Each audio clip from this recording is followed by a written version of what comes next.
এই যে শোনো, নিউ ইয়ারে আমার একটা গিফট চাই তোমার থেকে। আর গিফট যেন দামি হয়, হ্যাঁ মানে খুব দামি, কয়েক লাখ টাকা। কয়েক লাখ টাকা? দুদিন পর নিউ ইয়ার পার্টির আগে নীল আদ্রিতার কাছে এসে একটা গিফট প্যাক দেয়। এটার দাম তো 3 কোটি টাকা। তুমি এটা পেলে কোথা থেকে? আসলে এটা অরিজিনাল নয়। কিন্তু আদ্রিতার নীলের কথা একটু সন্দেহ হয়, কারণ ফোনটা দেখে একেবারেই আসল বলেই মনে হচ্ছিল। পরের দিনই আদ্রিতা ওই কোম্পানির শোরুমে গেল। এই ফোনটা একটু দেখুন না প্লিজ। ওয়াও, আচ্ছা ম্যাম, আপনি কি মিস্টার রয় চৌধুরীর বন্ধু? কে মিস্টার রয় চৌধুরী? ও আপনি কি ওই রয় চৌধুরী গ্রুপ অফ ইন্ডাস্ট্রিজ এর মালিকের কথা বলছেন? হ্যাঁ। না না, আমি ওনাকে চিনি না। আমি কেন, আমার মনে হয় কেউই ওনাকে চেনে না। বড় বড় মানুষেরাই ওনা দেখা পান না। আমিও কোনোদিন ওনাকে দেখিনি, কিন্তু সাডেনলি আপনি এই প্রশ্নটা করলেন কেন? অ্যাকচুয়ালি ম্যাম, আপনার হাতের এই ফোনটা আসলে এটা ফোনের স্পেশাল এডিশন। এই কাটিং, এই ডিজাইন, এই লোগো, এটা জাল করা ইজ নেক্সট টু ইম্পসিবল। আর গোটা ভারতে বিক্রি হওয়া এই ফোনের সেকেন্ড পিস এটা, যেটা মিস্টার রয় চৌধুরী কিনেছিলেন। সেজন্য জিজ্ঞেস করছি ম্যাম, আপনি এই ফোনটা কোথা থেকে পেলেন?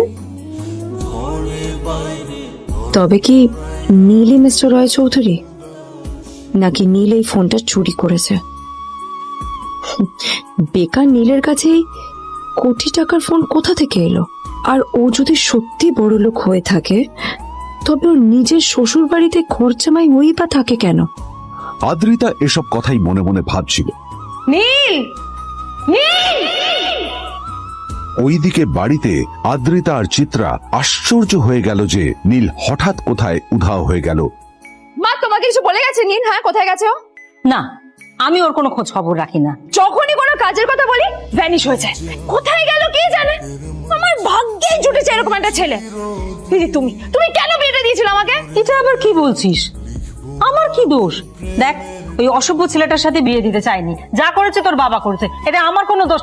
তখনই হঠাৎ নীল সেখানে এসে উপস্থিত হলো, কিন্তু ও দুজনকে উপেক্ষা করে ভিতরে চলে যাওয়াই শ্রেয় মনে করল। এই যে লাট সাহেব ফিরলেন রাজকার্য করে। এদিকে এসো, তোমার ফাঁকিবাজির আলোচনাই এখানে চলছে। মা প্লিজ থাক, মা থাক, ভাল লাগছে না। এমনিতেই অফিসের জন্য আমার লেট হয়ে যাচ্ছে। কিছুক্ষণের মধ্যেই তারা আদ্রিতার অফিসে পৌঁছে গেল।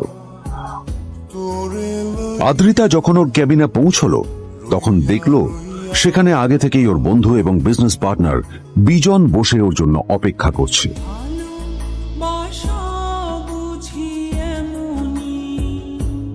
কোথায় ছিলে বলো তো? আমি 1 ঘন্টা ধরে তোমার জন্য এখানে ওয়েট করছি। এই লোকটার কি কোনো কাজকর্ম নেই? 1 ঘন্টা ধরে বসে আমার স্ত্রী আদ্রিতার জন্য অপেক্ষা করছে। সরি বিজন, আমি খুবই দুঃখিত যে বাড়ির কিছু লোকের জন্য না আমার সবসময় লেট হয়ে যায়। এটা আমার জন্য সত্যি। আসি তাহলে। আদ্রিতা, আমি আজ পর্যন্ত তোমাকে কোনো রকম উপদেশ দিইনি, কিন্তু আজ আমি তোমাকে বলতে বাধ্য হচ্ছি।